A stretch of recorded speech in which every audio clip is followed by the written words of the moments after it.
Hi everybody, it's Michael Buckley and welcome to Love Buck, where I give you advice. As always, please email me at buckhollywood.com to submit your questions. If you would like to chime in the comment section below. As always, please respond to each other, give advice. I love scrolling through and seeing you guys interacting because I'm not the be-all end-all. I don't know everything. This is just my opinion, and a lot of times you have an opinion that's better than mine, so I really appreciate you guys commenting below. If you're new, welcome. Thank you for subscribing. If you're returning, how are you? How is your week going? I hope it's going well. Here we go. This is from Kylie. Hi, Buck. I have a question for you that's somewhat related to relationships, but also my anxiety. My name is Kylie, and I'm a 17-year-old lesbian. About 3 months ago, I broke up with the girl I've been dating for 6 months because I found out from a friend she'd been cheating on me with her ex-boyfriend. We weren't dating for all that long, but I loved her, and finding out what she did really hurt me a lot and still does.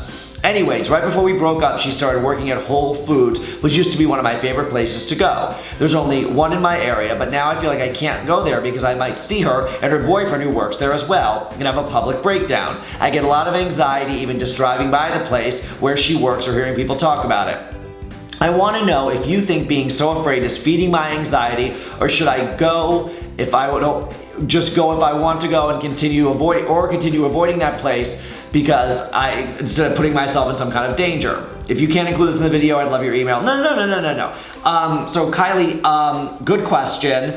This is good for anybody who you date somebody and you really enjoy going where they work, and now it's like, oh God. So I mean, I think you like going to Whole Foods.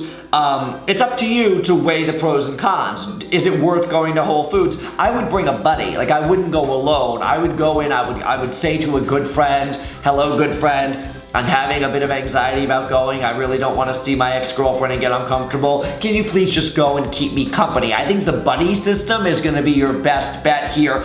I think that's the best thing to do. So try that. Go with a friend and just let them know so then you can be chatting and talking. And if you're alone, you're gonna look around and be like, the thing is though, I think about this all the time where if you're trying to avoid somebody, you're never gonna notice them because you're trying so hard, so of course you're gonna see them. Whereas if you just went in like I go to Target every day, I never think about who I'm gonna see. If I was worried about that, right, maybe I wouldn't go. I just go in to get what I'm getting and I leave and I don't give it any thought. So if there's a way you can trick your brain into not even thinking about it and just going in, and then if God forbid you see her, you're like, oh, hi, there she is, that ex, whatever. So I mean, either two things, either try and go with a friend or resign to the fact that, don't go to Whole Foods anymore. Just tell your mom, here's some stuff, pick it up for me. It's up to you what will suit you the best. If you really want to go to Whole Foods, go with a buddy or just put your sunglasses on and go. And don't worry about it. Or if you think you're going to be having ultimate panic and anxiety and breakdown, then just accept the fact that you're just going to have to go to Stop and Shop or wherever the heck like the other people do, and that's okay. But let me know how you make out. This is anonymous, so here we go. Dear Michael, I'm a big fan of your work. Thank you. It's great to see Michael and watch content you enjoy making. Thank you, I agree. Anyways, I have a question. I'm trying to get back into creating content for YouTube and other forms of creating as well, such as script writing. For the past 5 months ago, I've had no impulse to create. Been there, done that, I get it. I've also had some ups and downs in my life that have discouraged my creativity, and I've not been the happiest. When I was creating, I realized that I'm my happiness. When you feel like the world is against you and everything is turning to crap, how do you get the motivation to create again? Thank you for listening. I know who you are. I see your name. You wish to remain anonymous. I appreciate all your comments and your tweets. I know exactly who you are, and I see your comments, and it means so much to me, so thank you. Let me tell you, in the last year or so, I have struggled with being creative. I have struggled with moving forward. I have struggled with the circular negative talk of, why even bother? Why make a video? Nobody's gonna care, nobody's gonna watch. I don't get as many views as I used to. I'm not really making much money anymore. I should go get a job, blah, blah, blah, blah, blah. And then, okay, I'll just sit on the couch and drink and I won't be creative, and then a month later, nothing has happened. Where I tell you, when you know, because you watch this channel, I don't want to say I got to rock bottom, but I got to close to rock bottom, and I just didn't want to get any lower. And I just started taking little but major steps to start creating. And part of that was making this channel and getting over the burden of, oh God, I'm gonna make this video, and if, you know, blank number of people don't see it, I'm a failure, or oh, if I don't get this many subscribers, or oh, I'm gonna upload on What the Buck Show and lose 1,000 subscribers this month. How devastating. I'm telling you, I have gotten rid of all of those negative thoughts, and I am just focused on creating. And I do not have any of the burdens of worried about YouTube commenters being down on me, or myself being down on me about not being a major YouTube star anymore, or anything.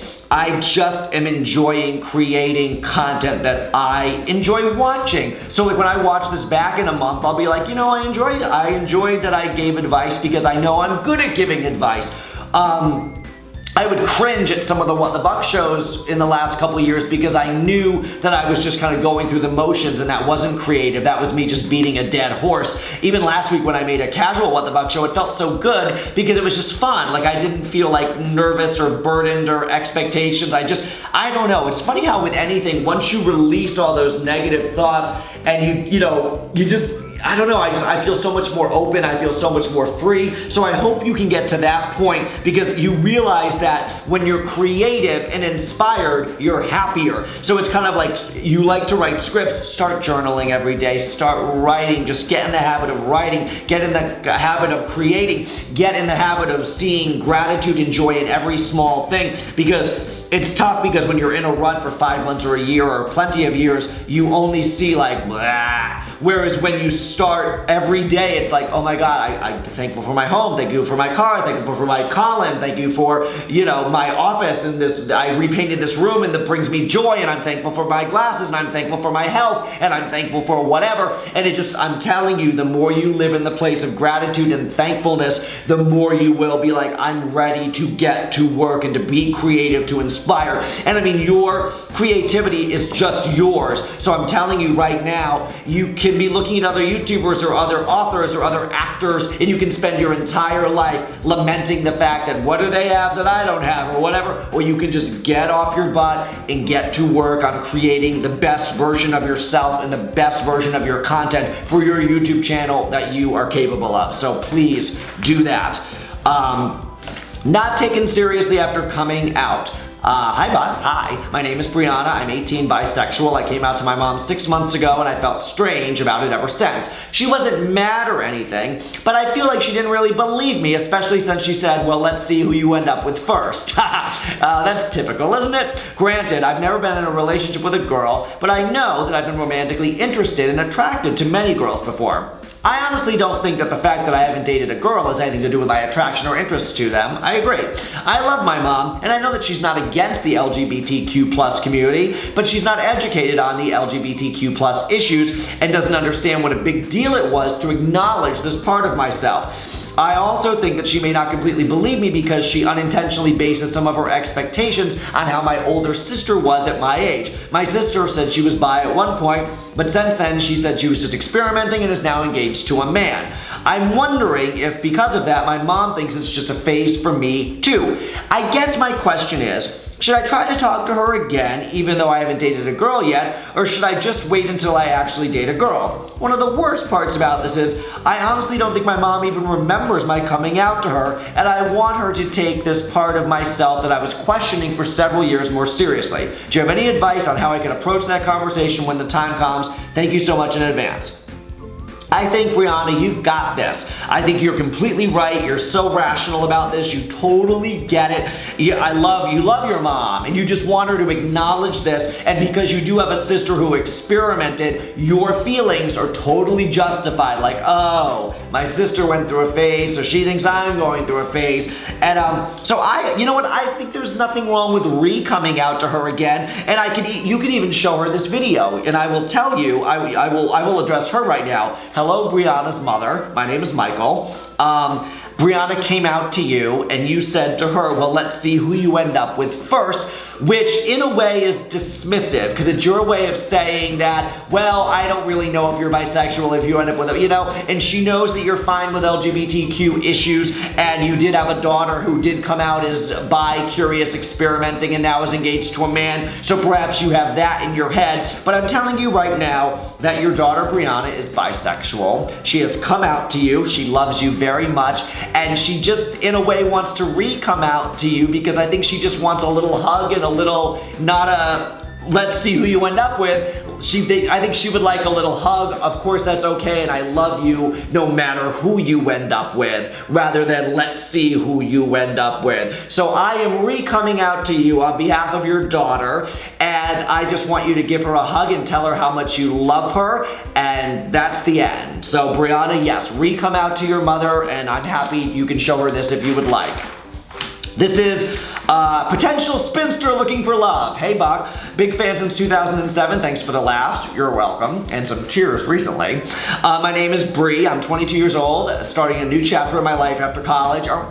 God, all of us, right, dude? Always going through a new chapter. I've never had a serious relationship or dated anyone consistently. I've never felt ready to date for a few years, but I bring myself to continue text people or messaging friends on dating websites. I rarely click on anyone online. I feel like no one to relate to because my friends are very experienced in dating in long-term relationships, and my parents met when they were 16 and 17. They call me a late bloomer, but every time I put myself out there, I'm always turned down, or people tend to lead me on.